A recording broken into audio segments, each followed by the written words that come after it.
आपल्या हिंदू धर्माचा जो ध्वज आहे तो भगवा ध्वज आहे। जो भगवा ध्वज सूर्यनारायणाचा, जो भगवा ध्वज भगवान श्री रामांचा, जो भगवा ध्वज भगवान श्री कृष्णांचा, तोच भगवा ध्वज छत्रपती शिवाजी महाराजांचा आणि तोच भगवा ध्वज तुम्हा आम्हा सगळ्या मावळ्यांचा। तो भगवा ध्वज म्हणजे आपला स्वाभिमान आहे, सगळ्यांचा आपला अभिमान आहे, आपली अस्मिता आहे, आपलं अस्तित्व आहे। आता शिवजयंती आली 2 दिवसावर, माझं सगळ्या हिंदू बांधवांना सांगणं आहे, तुमची भावना वाईट नसते पण तुमच्याकडून कृती चुकीची घडते। तुम्हालाही भगव्या ध्वजाचा अभिमान आहे पण त्याचा मान आपण राखला पाहिजे। तुम्ही बघा रस्त्यांमध्ये आडवे ध्वज बांधलेले असतात, रस्त्याच्या त्या बाजूला एक खांब लावायचा, या बाजूला एक खांब लावायचा, मध्ये दोरी घालायची, त्यात आडवा ध्वज द्यायचा कोंबून। तो भगव्या ध्वजाचा अपमान आहे। ध्वज कधी आडवा बांधत असतात का? ध्वज उभा पाहिजे, उभा फडकताना पाहिजे ध्वज।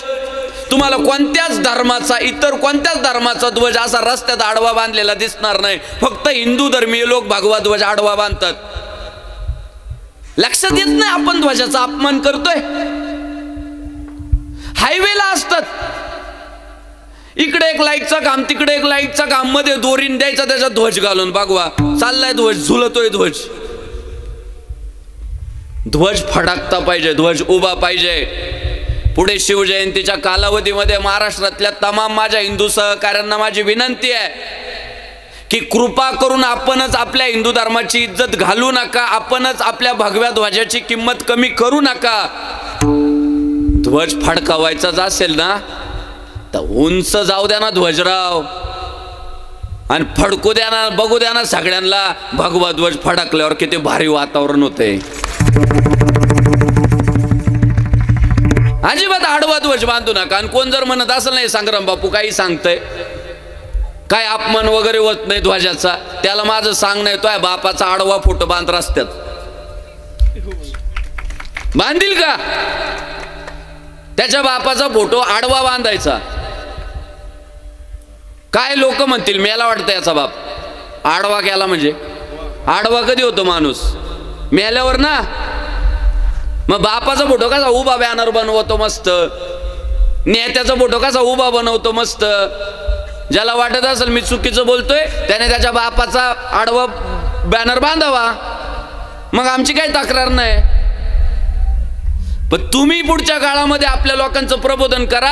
आडवे ध्वज जर रस्त्यात कोण बांधत असेल तर त्या सहकार्यांना सांगा, बाबा तुमची भावना चांगली आहे पण कृती चुकीची आहे। विठ्ठल विठ्ठल।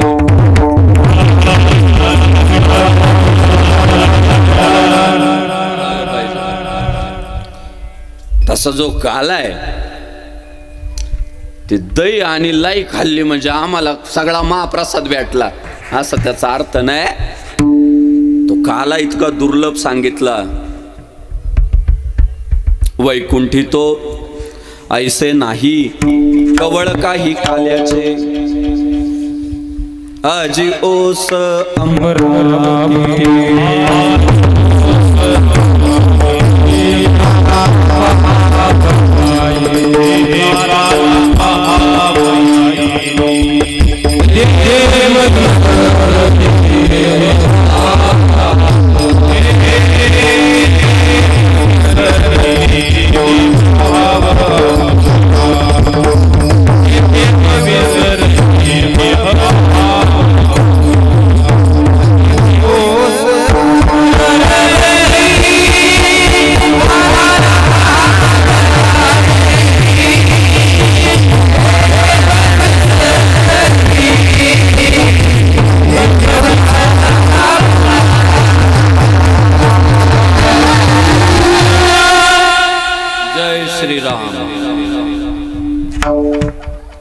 आजी ओस अमरावती काला पहावया येती, देव विसरती देह भाव आपुला। अहो देव स्वतःचा देह भाव विसरतात आणि काला खायला नाही पाहायला येतात। काल्याची आसे देवजळी झाले मासे, तो काला प्राप्त व्हावा म्हणून देवांनी, कारण तो काला फक्त मृत्यू लोकात आहे, स्वर्गात नाही. तुका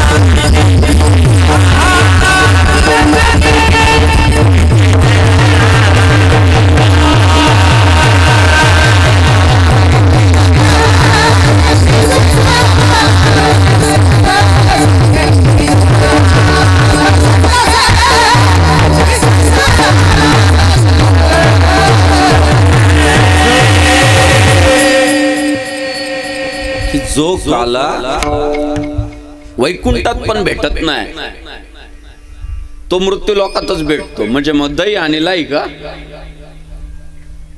तर त्याच्या मागचा जो लक्षार्थ आहे तो तुकाराम महाराजांनी सांगितला. हरिनामाचा खिचडी काला प्रेमे मोहिला साधने. तो जो काला आहे तो भगवंताच्या नामाचा आहे आणि भगवंताच्या प्रेमाचा आहे. प्रेमाचं दही आणि नामाची लाई एकत्र झाली का होतो तो काला.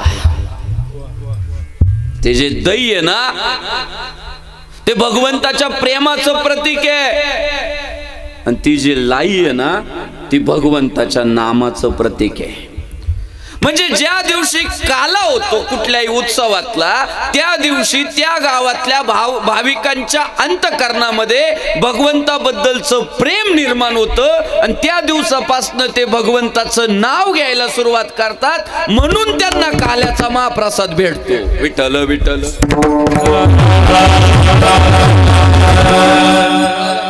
काला म्हणजे काय, भगवंताचं नाम आणि भगवंताबद्दलचं प्रेम. मग भाविक भक्त म्हटले आम्हाला पण तो यथार्थ काला प्राप्त करायचा आहे. तर तो काला आम्हाला कुठं भेटू शकतो. पहिलं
काला करीती संतजन सवे त्यांच्या नारायण. तो काला जो प्राप्त होतो आपल्याला तो फक्त संतांच्या सहवासामध्ये भेटतो. आमच्या कैलास महाराजांनी गायला. तुका म्हणे काला वैकुंठी दुर्लभ पण विशेष हा लाभ संत संगे. वैकुंठात दुर्लभ पण संतांच्या संगतीत गेलं तर सुलभ. काम अवघड आहे पण आमदार करू शकतात. काम अवघड आहे पण खासदार साहेब करू शकतात. तसा काला दुर्लभ आहे पण ज्ञानोबा देऊ शकतात. एक टाळी झाली चंद्रभागे वाळवंटी माझा ज्ञान राजा गोपाळांसी लाया वाटी. देवाने लाया वाटल्या, ज्ञानेश्वर महाराजांनी लाई वाटली, सगळ्यांना वाटली. कालाकरिती संतजन सवे त्यांच्या नारायण. म्हणून तुम्हाला आम्हाला सुद्धा जर भगवंताबद्दलचं प्रेम, भगवंताचं नाम आपल्या जीवनात जर अवतीर्ण व्हावं असं वाटत असेल तर पर्याय एकच आहे, दरवर्षी या धर्म मंडपात येणे. आणि आल्यानंतर काय करणे? विठ्ठल विठ्ठल विठ्ठला पांडुरंग विठ्ठला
Get